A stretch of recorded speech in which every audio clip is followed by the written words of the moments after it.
Well, we are here for today's breakfast bite on Pure 24/7 Radio, and I'm here joined by a member of the team from Adventure Plus. It's Jon Cox. Hi, John. How are you? Hi, Nathan. Yeah, well, thanks, and good to talk again. Yes, great. It's great to have you with me on today's breakfast bite.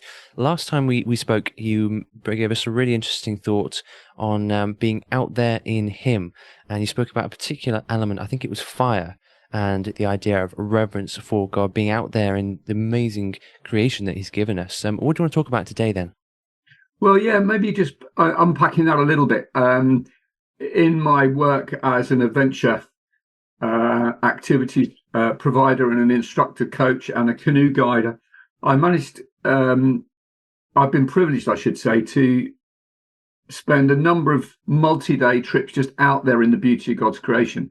And I've just found that as I do spend time immersed in the beauty of it over not just a long afternoon, but 3 or 4 or 5 days, you just become much more sensitive to the patterns and rhythm and beauty and majesty. And when the weather's not great, maybe, or there's a really powerful river that you're taking a group down, and the power of it, but also the beauty in the delicacy of maybe just mountain flowers, or go right the way into what goes on inside our bodies. It's awesomely balanced and coordinated, and it clearly wonderfully thought through. Sounds a strange phrase to use, but prepared by an awesome creator God. And that's really grown an sort of appreciation for me of and everything that is beautiful comes out of that character, the beautiful character, therefore, of our creator God. So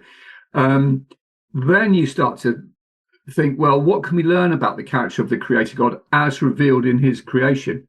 And we read, in the Psalms, in Psalm 19, that actually, though they have no words, creation speaks of to us of the creator God.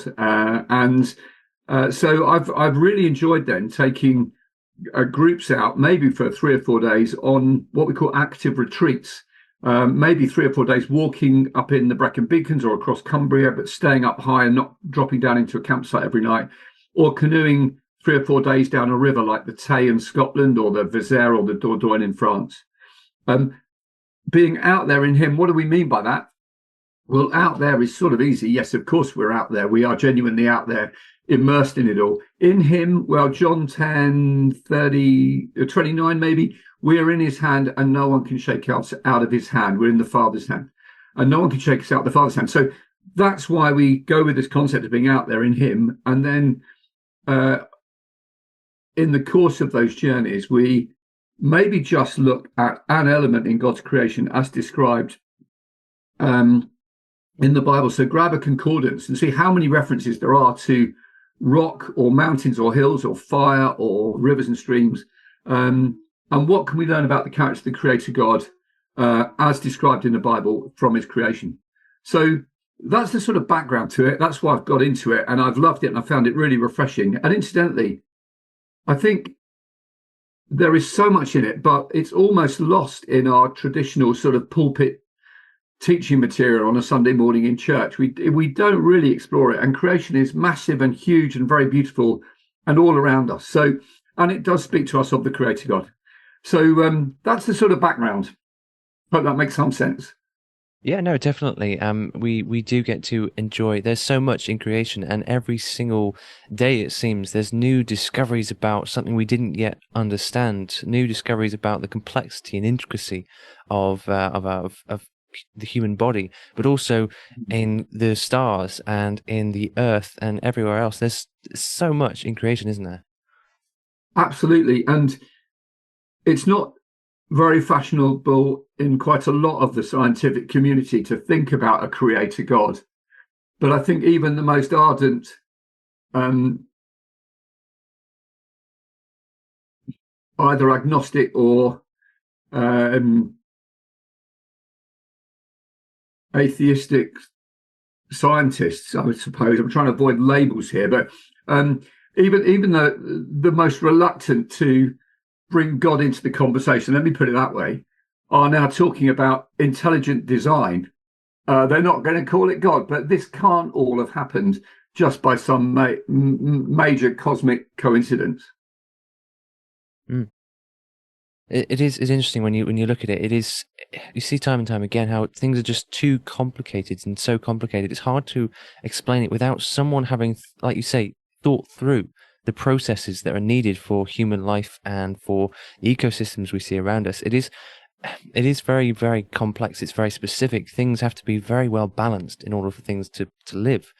And it's kind of, it gets harder and harder the further you get into that to explain it without somebody having created that, someone intelligent having put that Yeah. together and made it work. Yeah, there's no way this all just somehow fell into place.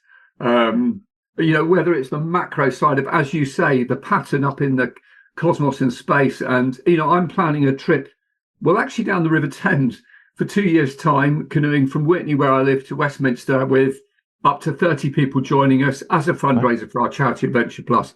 But I've already planned the London day based on the tides, and I know to the minute when it'll be low water under Westminster Bridge right by Big Ben. And that's because that's because we know exactly where the moon is going to be and how it's going to be pulling the tide. So there's all that macro stuff.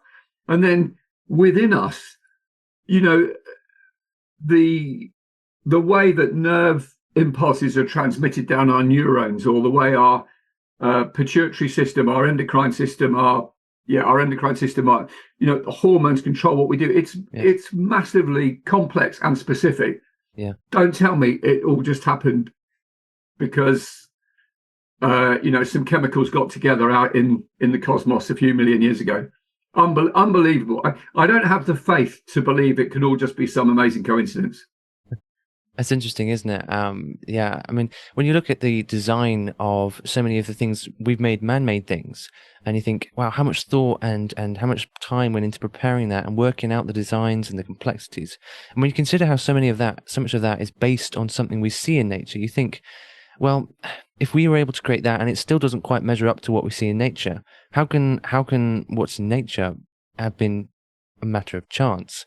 And yet what we've designed, which is not quite as good, is the result of intelligent design. It doesn't make sense, does it? No, absolutely, Nathan. Somebody shared with me the difference between what God's made and what's man's made. So if you look at one of the most intricate artworks, say the Sistine Chapel, Yeah. in the Vatican, it is a remarkable work of beautiful detail and artistry. But the more you drill down into the sort of microscopic element of it, when you get really close to it, it becomes a mess of brushstrokes. But the more you drill down into the created order, you get to atoms and then electrons and, particle physics that absolutely works in precision to enable all the systems that we live amongst. In fact, all the systems that make us up work. Mm. So, what an amazing created world we live in. And it's wonderful just to get a reflection, or no, an idea of then some of the beauty and care and humongous bandwidth, actually, of our creator God from his creation. Mm. I know Yeah. these breakfast bites are intended to be just sort of short thoughts. So that sort of paints the bigger picture. What I'd love to do when we next meet is drill down into one of those elements in creation. And Nathan, I'll give you a choice. We could explore water, rivers and streams and the sea, or we could explore rock and hills and mountains. And what can we learn of the creator God of those? So maybe next time I join you, you could let me know in advance which of those you'd like us to explore, and we'll pick that up, and then we'll do the other one time after that. Yeah. But it's always a pleasure to share with you guys, and I hope that's been a helpful thought for this morning.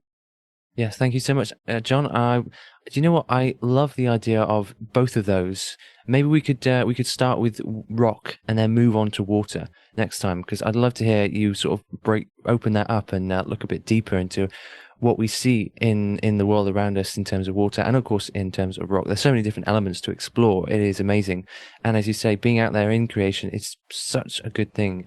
I often find if I'm stuck indoors for too long, I want to be outside. I want to go and see something that God made, because the trees are beautiful, the sky is amazing, and nothing better than being out there in it. Yeah, too right. Out there in him. Yes, in Because Him. whenever we are, we're in his hand and no one can shake us out of his hand. Final thought, and then I must leave you and I'll put my thinking cap on for rock for next time. Okay. Um, we're in his hand. No one can shake us out of his hand. The only one that can actually is ourselves because it's an open palm that he holds us in. It's not a closed fist that he captures us and imprisons us in. Mm. We can choose at any time to get out and walk out of his will, but we have the choice to journey with him, and he never leaves us if we choose to stay in his hand. So maybe that's a great thought to end with. As I wrap up, Nathan, I'm looking forward to seeing you and uh, Stephen and others from Pure Radio when we're walking out in the beauty of the Yorkshire Dales on Yes. our Yorkshire Three Peaks Challenge next month.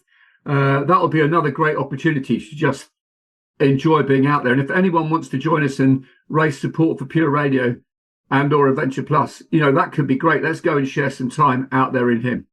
Yeah. Thanks so much for letting me join you this morning. Thank you so much, John. It's been a pleasure as always. I look forward to speaking again soon. God bless.